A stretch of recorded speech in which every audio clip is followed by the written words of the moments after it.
দেশে শুরু হয়ে গেছে শৈত্যপ্রবাহ। একদিনে তাপমাত্রা 2.4 ডিগ্রি কমে নেমেছে 6-এ। বিপর্যস্ত জনজীবন। আমার তো খুবই কষ্ট হচ্ছে এই ঠান্ডার মধ্যে। মনে এখান থেকে একটা কম্বল লিয়ে গায়ে দিই, ঠান্ডা তো খুবই কষ্ট পাই। বাতাস সেই বাতাস, ঠান্ডাতে বাইরে বানানো খুব মুশকিল। এই ঠান্ডার মধ্যে মানে আমরা আগুন তাপাইছি। আগামীকালও তাপমাত্রা কমে যাবে, তবে সেই কমাটা উত্তরবঙ্গে কমবে। হাসপাতালগুলোতে রোগী বেড়েছে 3 গুণ, বেশিরভাগই শিশু। শ্বাস ফেলতে পারতো না, অনেক সমস্যা হতো, বুকের ভিতরে দুক দুক শব্দ হতো। জ্বর আসলে অর্ধেক রাত্রে খিঁচুনি উঠলো। কাঁথা বা অন্য কাপড় বা কম্বল দিয়ে যেন আমরা মুড়িয়ে রাখি, জড়িয়ে রাখি, পেশাব পায়খানা করে দিয়ে ভেজা অবস্থায় না থাকে। গরম কাপড় কেনার হিড়িক। রংপুরে অনেক শীত পড়ে গেছে, এই কারণে কেজি মার্কেট লোকজনের সঙ্গেও বেশি। গরিব মানুষ কাপড় পাই না, এখন এই যে কম দামি কাপড় নিতে যাচ্ছি। প্রচুর শীত তো ভাই, এই জন্য কেনাকাটা করার জন্য আসছি। দেখছিলেন প্রধান শিরোনাম। সন্ধ্যার সময় সঙ্গে আছি আমি জাফর সাদিক। এবার অন্যান্য শীর্ষ সংবাদ। কক্সবাজারের দুর্গম পাহাড়ে ঘুরতে গিয়ে পথ হারালেন 4 শিক্ষার্থী। 999-এর কল পেয়ে উদ্ধার করল বিমান বাহিনী।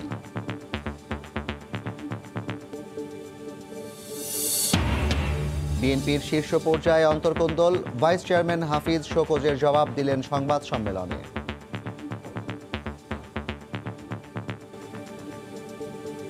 একজন যুগ্ম সচিব, মহাসচিব আদিষ্ট না হয়েও ভাইস চেয়ারম্যানকে শোকজ করতে পারেন।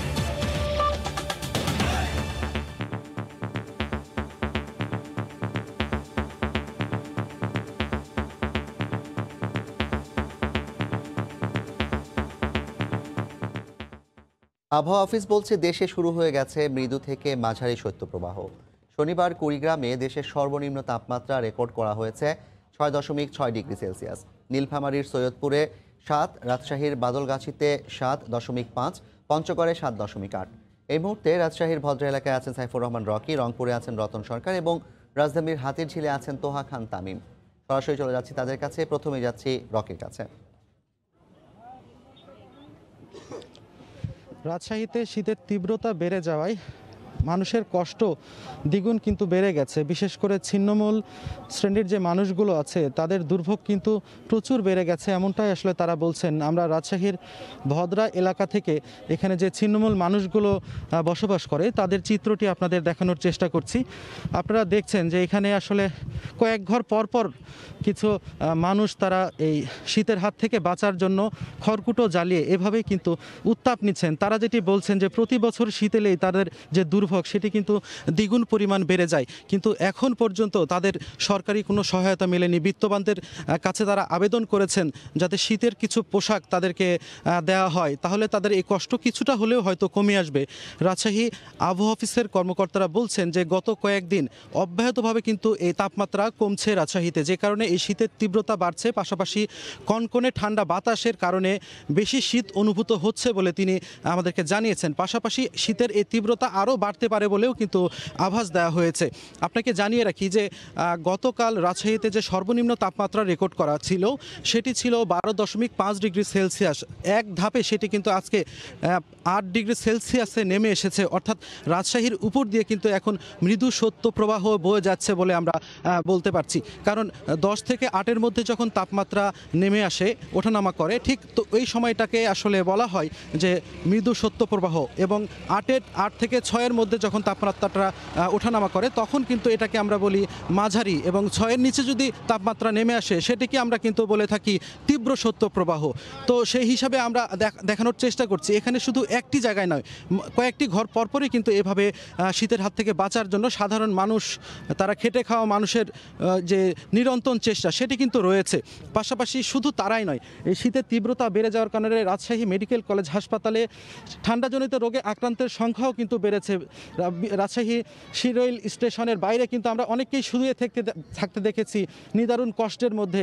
এই শীতের খোলা আকাশের নিচে তারা বসবাস করছে, তাদের যে দুর্ভোগ সেটি কিন্তু চরম মাত্রায় যায় পৌঁছেছে। সব মিলে আসলে রাজশাহীতে শীতের তীব্রতা যত বাড়ছে, সাধারণ মানুষের দুর্ভোগ বাড়ছে, কর্মজীবী মানুষের, খেটে খাওয়া মানুষের কষ্ট ততই বাড়ছে। এই ছিল আমার কাছে রাজশাহী থেকে শীতের তীব্রতা নিয়ে খবর। এখন আমরা রংপুরে চলে যাচ্ছি রতন সরকারের কাছে। ধন্যবাদ রকি। এই অঞ্চলে অর্থাৎ রংপুর অঞ্চলে কিন্তু আজ এই মৌসুমের সর্বনিম্ন তাপমাত্রা বিরাজ করছে, অর্থাৎ এখানকার কুড়িগ্রামের রাজারহাটে 6.6 ডিগ্রি সেলসিয়াস এবং রংপুরে 8.8 ডিগ্রি সেলসিয়াস এই মুহূর্তে তাপমাত্রা বিরাজ করছে, যার কারণে কিন্তু এই অঞ্চলে যে শীতের তীব্রতা সেটি অনুভূত হচ্ছে এবং এর কারণে আমরা দেখছি যে আসলে শহরের যে কম দামের পুরনো কাপড়ের গরম কাপড়ের যে দোকানগুলোতে রয়েছে এখানে কিন্তু মানুষের ভিড় অসংখ্য মানুষের উপস্থিতি এবং তাদের ভিড় পরিলক্ষিত হচ্ছে। তারা জানিয়েছে যে আসলে শীত নিবারণের জন্য তারা গরম কাপড় কেনার জন্য ছুটে আসছে এবং এখান থেকে তারা এইসব কাপড় কিনে তারা শীত নির্বাহের চেষ্টা করবে এবং এখানে যারা বিক্রেতা আছে তারা অবশ্য বলছে যে শীতের কারণে কিন্তু যে ক্রেতাদের উপস্থিতি মোটামুটি সারাদিন ভালোই ছিল, তবে ক্রেতাদের একটি অভিযোগ তারা কিন্তু এইসব পুরনো কাপড়ের দোকানে পোশাক কিনতে এসে বেশি দাম নেওয়ার কথা কিন্তু বরাবরের মতো এবারও বলছে। তো এখানে আমরা জানি যে এই অঞ্চলে শীত যখন নামে তখন কিন্তু এটি যেহেতু দারিদ্র্যপীড়িত এলাকা এবং এখানে পশ্চাৎপদ এই জনপদে গরিব মানুষের বসবাস, বিশেষত গ্রামীণ জনপদে যে তৃণমূল পর্যায়ের যে মানুষগুলো বসবাস করে তাদের কিন্তু এই শীত নিবারণের একটি বড় কষ্টসাধ্য হয়ে যায়, কারণ তাদের গরম কাপড় থাকে না। শীতের সময় আসলে তারা চেয়ে থাকে প্রশাসন এবং উচ্চবিত্ত মানুষের দিকে, তারা কখন আসবে, গরম কাপড় দেবে, কম্বল দেবে সেই অপেক্ষায়। এবারও কিন্তু এই অঞ্চলের অসংখ্য মানুষ একই অবস্থায় আমরা দেখছি। এবারও কিন্তু প্রশাসনের পক্ষ থেকে যে উদ্যোগ নেওয়া হয়েছে সেটি পর্যাপ্ত নয় বলে বলা হচ্ছে। তো এই ছিল রংপুরের খবর। আমরা চলে যাচ্ছি তামিমের কাছে। তামিম।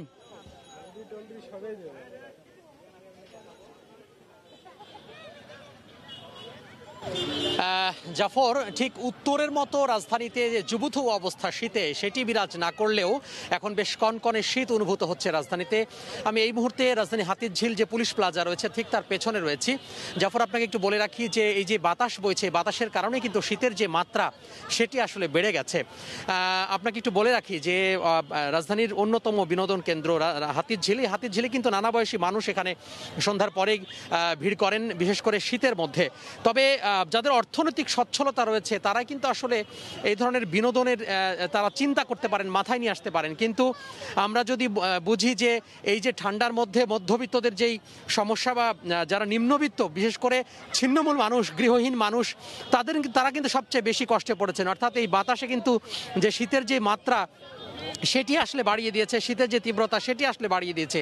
এই কারণে মধ্যবিত্ত, বিশেষ করে নিম্ন আয়ের যারা মানুষ, ছিন্নমূল মানুষ, গৃহহীন বা যারা বিশেষ করে একেবারেই খেটে খাওয়া মানুষ, তারাই কিন্তু আসলে কষ্টে পড়েছেন। তো তাদের আসলে দাবি, তাদের সাথে কথা বলেছিলাম, তাদের একটাই দাবি যে এই শীত যে বাড়ছে, এই শীতের মধ্যে যারা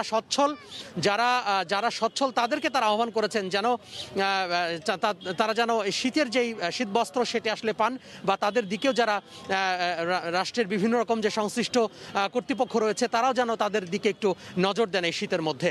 তো এই ছিল আমার হাতে জাফর, রাজধানী হাতিরঝিল থেকে। শীতের তীব্রতার খবর জানাতে রাজধানীর হাতিরঝিল থেকে যুক্ত হয়েছিলেন রিপোর্টার তোহা তামিম এবং তার আগে রংপুর থেকে রতন সরকার এবং রাজশাহী থেকে যুক্ত হয়েছিলেন রিপোর্টার সাইফুর রহমান রকি।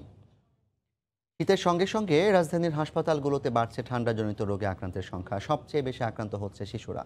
চিকিৎসকরা বলছেন আগে যেখানে প্রতিদিন 1 থেকে 150 রোগী আসতো, এখন সেই সংখ্যা 300 ছুঁই। করোনার এই সময়টাতে বাড়তি সতর্কতার পরামর্শ তাদের। পেশায় গাড়ি চালক ফারুক 4 মাসের সন্তানের শ্বাসকষ্ট নিয়ে ভর্তি হয়েছেন ঢাকা শিশু হাসপাতালে। পরীক্ষা করে জানা যায় শিশুটি নিউমোনিয়ায় আক্রান্ত। তার মতো আরও অনেক বাবা মা সর্দি, জ্বর, কাশি ও ডায়রিয়া সহ শীতজনিত নানা রোগে আক্রান্ত শিশুদের নিয়ে এসেছেন হাসপাতালে। শ্বাস ফেলতে পারতো না, অনেক সমস্যা হতো, বুকের ভিতরে দুব দুব শব্দ হতো, শ্বাস টানতে পারতো না, শ্বাস টান দিলে বুক একবারে নিচের দিকে ডাইবে যেত। শ্বাসকষ্ট হয়েছে আর মনে কর বুক ভেঙে আইছে, এরপরে নিয়ে আইছি ডাক্তারের কাছে। অনেক কইতাছে কি আপনারা ভর্তি করেন, বাচ্চার নিউমোনিয়া হয়েছে। বাচ্চার পায়খানা হচ্ছিল, তারপরে জ্বর আসছে, জ্বর আসলে অর্ধেক রাত্রে খিঁচুনি উঠলো। বাচ্চার জ্বর কমতেছিল না, পরে হাসপাতালে নিয়ে আসছি, এখন আলহামদুলিল্লাহ বাচ্চা ভালো আছে। বাসায় বমি করলো, পাতলা পায়খানা করলো, তারপরে আপনার হাসপাতালে নিয়ে এসে ভর্তি করলাম। ভমিটিং, হ্যাঁ, বাচ্চা শ্বাস নিতে পারতেছে না। পরে আমরা একটা হসপিটাল, প্রাইভেট হসপিটালে যাই, ওইখান থেকে এক্স রে করে ওনারা বলে যে নিউমোনিটিস হয়ে গেছে। এই সাইডটা থেকে বমি শুরু করছে, বমি শুরু করার পরে এবার নিয়ে আইসে এনে আইসে ওর ইমার্জেন্সি ভর্তি হয়েছে, এখন ভালো। শিশুদের শরীর উষ্ণ রাখার পাশাপাশি অভিভাবকদের বাড়তি নজর দেওয়ার পরামর্শ দিচ্ছেন চিকিৎসকরা। সাধারণ সর্দি, কাশি, জ্বর এই জিনিসগুলো খুব বেশি হচ্ছে এখন। এই শীতের মধ্যে অবশ্যই উষ্ণ রাখতে হবে এবং খেয়াল রাখতে হবে যেন তাকে কাঁথা বা অন্য কাপড় বা কম্বল দিয়ে যেন আমরা মুড়িয়ে রাখি, জড়িয়ে রাখি। অবশ্যই খেয়াল রাখতে হবে যেন বাচ্চা পেশাব পায়খানা করে দিয়ে ভেজা অবস্থায় না থাকে। আগে প্রতিদিন গড়ে 100 থেকে 150 রোগী আসলেও শীত বাড়ার সাথে সাথে প্রতিদিন এখন 250 থেকে 300 শিশু ঠান্ডাজনিত বিভিন্ন রোগে আক্রান্ত হয়ে আসছে হাসপাতালে। কামরুজ্জামান মামুন, সময় সংবাদ, ঢাকা। কক্সবাজারের দুর্গম পাহাড়ে আটকা পড়া 4 যুবককে উদ্ধার করল বিমান বাহিনী। 999-এ ফোন পেয়ে হেলিকপ্টার নিয়ে তাদেরকে দরিয়ানগর পাহাড় থেকে উদ্ধার করা হয়। সকালে পাহাড়ে ওঠার স্বপ্ন নিয়ে তারা কক্সবাজার থেকে যাত্রা শুরু করলেও একের পর এক পাহাড় পেরোতে গিয়ে শেষে পথ হারিয়ে ফেলেন। বিকেলে তাদের উদ্ধার করে কক্সবাজার নিয়ে আসা হয়।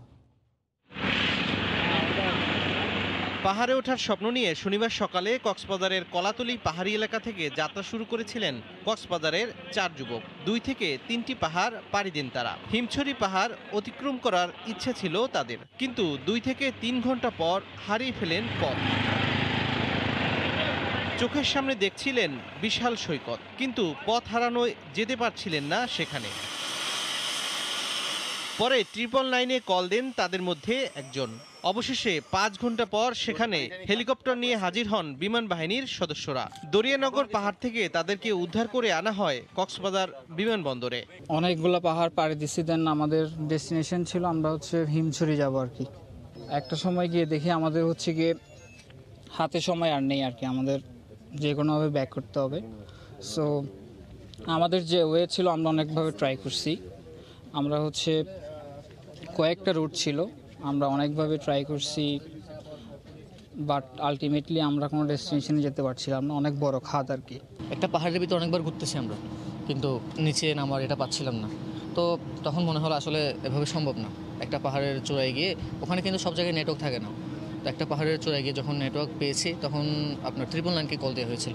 ভালো লাগতেছে যে আমাদের বাংলাদেশ গভর্নমেন্ট থেকে যে এরকম একটা সাপোর্ট আমরা পাবো, মানে এটা আসলে আমাদের জন্য অনেক বড়। উদ্ধারকারী কর্মকর্তা জানান, অতীতের অভিজ্ঞতা নিয়ে আটকে পড়া 4 জনকে উদ্ধার করা হয়েছে। হয়তোবা যদি আজকে আমরা ঠিক টাইম মতো না আসতে পারতাম, ওনাদেরকে এই রাত্রে এই গহীন জঙ্গলে পাহাড়ের ভিতরে খুব ডিফিকাল্ট সময় কাটাতে হতো।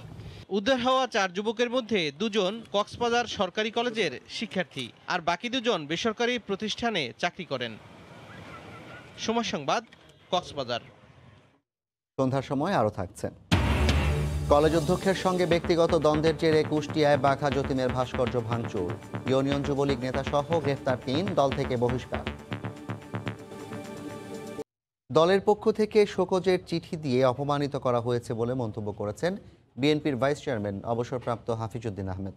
তিনি বলেন, সিনিয়র যুগ্ম মহাসচিব রুহুল কবির রিজভী বিএনপির ভাইস চেয়ারম্যানকে শোকজ করতে পারেন না। বনানীর নিজ বাসায় সংবাদ সম্মেলনে তিনি একথা বলেন। সম্প্রতি দলীয় শৃঙ্খলা ভঙ্গের অভিযোগ তুলে বিএনপির ভাইস চেয়ারম্যান মেজর অবসরপ্রাপ্ত হাফিজউদ্দিন আহমেদকে কারণ দর্শানোর নোটিশ দেয় বিএনপি। বিএনপির সিনিয়র যুগ্ম মহাসচিব রুহুল কবির রিজভী স্বাক্ষরিত ওই নোটিশে হাইকমান্ডের বিরুদ্ধে প্রকাশ্য সমালোচনার অভিযোগ তোলা হয়। এ ব্যাপারে নিজের অবস্থান তুলে ধরতে শনিবার দুপুরে বনানীর নিজ বাসভবনে সাংবাদিকদের সঙ্গে কথা বলেন হাফিজউদ্দিন। শুরুতেই আদিষ্ট না হয়ে কিভাবে একজন যুগ্ম মহাসচিব দলের ভাইস চেয়ারম্যানকে আক্রমণাত্মক ভাষায় শোকজ করেন তা নিয়ে প্রশ্ন তোলেন তিনি। বলেন, বিষয়টি অপমানজনক। একজন যুগ্ম সচিব মহাসচিব আদিষ্ট না হয়েও ভাইস চেয়ারম্যানকে শোকজ করতে পারে না, এটা সৌজন্যের ব্যত্যয় হয়েছে এবং যে আক্রমণাত্মক ভাষা ব্যবহার করা হয়েছে তাতে আমি অত্যন্ত অপমানিত বোধ করছি। কি কারণ দর্শায় আমাকে দেখায়? জিয়াউর রহমান বেহেশতে থাকলে উনিও লজ্জা পাবেন মেজর হাফিজকে শোকজ করেছে। কারণ দর্শানোর নোটিশের জবাবের কপি দেওয়া হয় সাংবাদিকদের। এতে তার বিরুদ্ধে আনা অভিযোগ অস্বীকার করেন তিনি বলেন, দলে মুক্তিযোদ্ধাদের কোণঠাসা করার ষড়যন্ত্র চলছে। মুক্তিযুদ্ধ সম্পর্কিত সভাগুলোয় আমাকে সবসময় আমন্ত্রণ জানানো হতো। গত দেড় দুই বছর ধরে আমাকে আমন্ত্রণ জানানো হচ্ছে না। বোঝাই যাচ্ছে যে বিএনপিতে মুক্তিযোদ্ধাদেরকে কোণঠাসা করার একটা প্রক্রিয়া কোনো একটা মহল চালু করেছে। এদিকে দলের আরেক শীর্ষ নেতা মনে করেন, দল প্রয়োজন মনে করলে যে কোনো নেতাকে কারণ দর্শানোর নোটিশ দিতে পারে, তবে মুক্তিযোদ্ধাদের অবমূল্যায়ন করার অধিকার কেউই রাখে না। বিএনপি বা কোনো রাজনৈতিক দলের তাদেরকে অবমাননা করার অধিকারও রাখে না। আর কোনো মুক্তিযোদ্ধাকে অপমান করা মানে হলো যে আমি মুক্তিযোদ্ধাদেরকে অপমান। আসন্ন বিধানসভা নির্বাচনের আগে বড় ধরনের ধাক্কা খেলেন পশ্চিমবঙ্গের শাসক তৃণমূল কংগ্রেস নেত্রী মমতা বন্দ্যোপাধ্যায়। শনিবার মেদিনীপুরে জনসভায় মমতার এক সময়ের বিশ্বস্ত সৈনিক শুভেন্দু অধিকারীর নেতৃত্বে প্রায় অর্ধশত তৃণমূল নেতা বিজেপিতে যোগ দেন। যদিও দলটি বলছে এ বিষয়ে তাদের কোনো মাথা ব্যথা নেই। কলকাতা থেকে সুব্রত আচার্যের রিপোর্ট। 2016 সালে বিধানসভা নির্বাচনের আগে নারদা সারদা অর্থনৈতিক কেলেঙ্কারির তথ্য ফাঁস হয়ে যাওয়ায় বেশ খানিকটা বেকায়দায় পড়েছিলেন তৃণমূল কংগ্রেস সভানেত্রী মমতা বন্দ্যোপাধ্যায়। যদিও সেই ভোটে ভালোভাবেই উতরে গিয়েছিলেন তিনি। ভারত মাতাকে। কিন্তু আসন্ন বিধানসভার আগে বড় ধাক্কা খেলেন মমতা। বিশ্বস্ত সৈনিক শুভেন্দু অধিকারীর নেতৃত্বে প্রায় অর্ধশত নেতা নাম লেখালেন রাজ্যের বিরোধী দল বিজেপিতে। শনিবার মেদিনীপুরের এক জনসভায় অমিত শাহর হাত থেকে বিজেপির পতাকা নিয়ে মমতা এবং তার দলের শীর্ষ নেতাদের আক্রমণ করে বক্তব্য দেন নন্দীগ্রাম গণ আন্দোলনের অন্যতম নেতা শুভেন্দু। আমার দলের লোকেরা 21 বছর যাদের জন্য করেছি, যাদের জন্য অকৃতদার থেকে গ্রামে গ্রামে ঘুরেছি, তারা আমার খোঁজ নেয়নি। শুভেন্দু মাতব্বরি করতে তৃণমূল বিজেপিতে আসেনি তৃণমূল ছেড়ে। তবে পাল্টা আক্রমণ করেছে তৃণমূলও। শনিবার 9 জন বিধায়ক, 2 জন সংসদ সদস্য, জেলা পরিষদ সভাপতি ছাড়াও প্রায় অর্ধশত শীর্ষ নেতা মমতার দল থেকে বিজেপিতে যোগ দেন। সুব্রত আচার্য, সময় সংবাদ, পশ্চিমবঙ্গ, ভারত। এবার পদ্মা সেতুর খবর।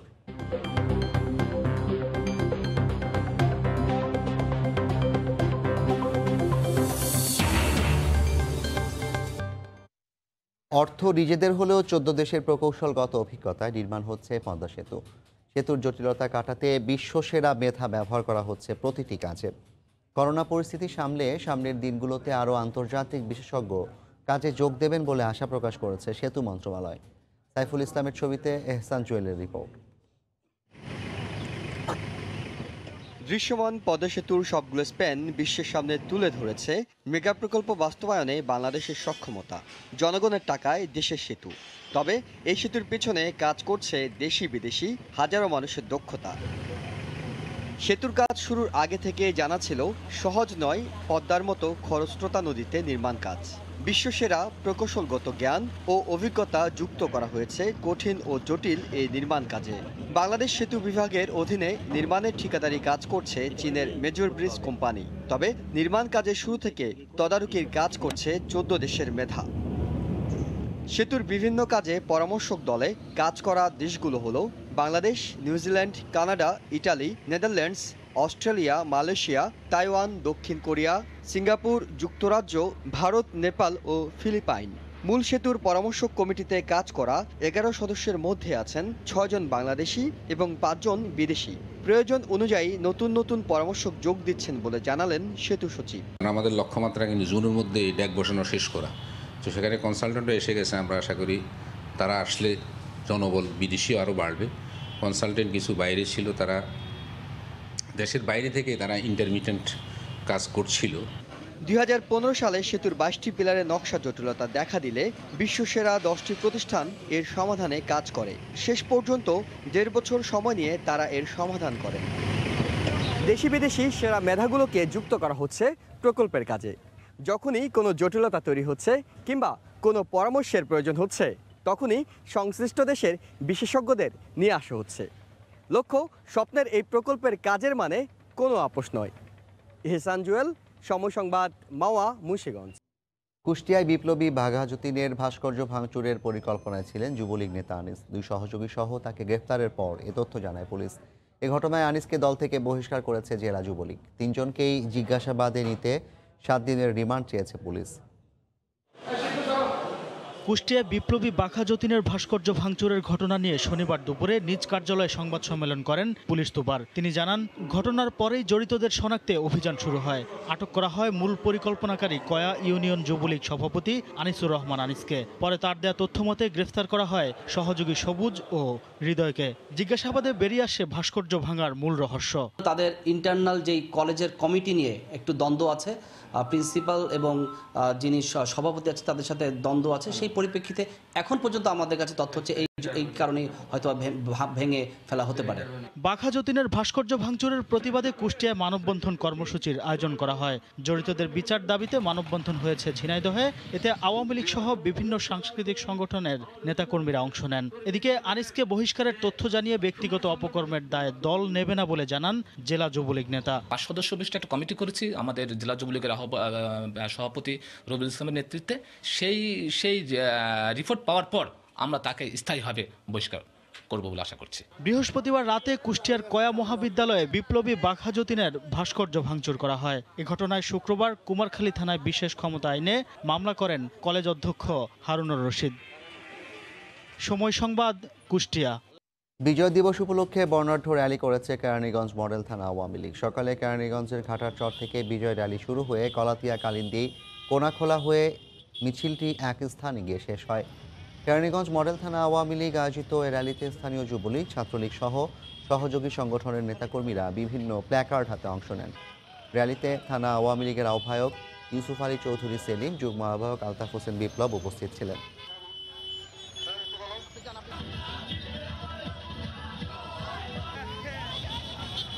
এ পর্যায়ে শীর্ষ সংবাদ জানিয়ে দিচ্ছি আরেকবার। দেশে শুরু হয়ে গেছে শৈত্যপ্রবাহ। একদিনে তাপমাত্রা 2.4 ডিগ্রি কমে নেমেছে 6-এ। হাসপাতালগুলোতে রোগী বেড়েছে 3 গুণ। এবং কক্সবাজারের দুর্গম পাহাড়ে ঘুরতে গিয়ে পথ হারালেন 4 শিক্ষার্থী। 999-এর কল পেয়ে উদ্ধার করল বিমান বাহিনী।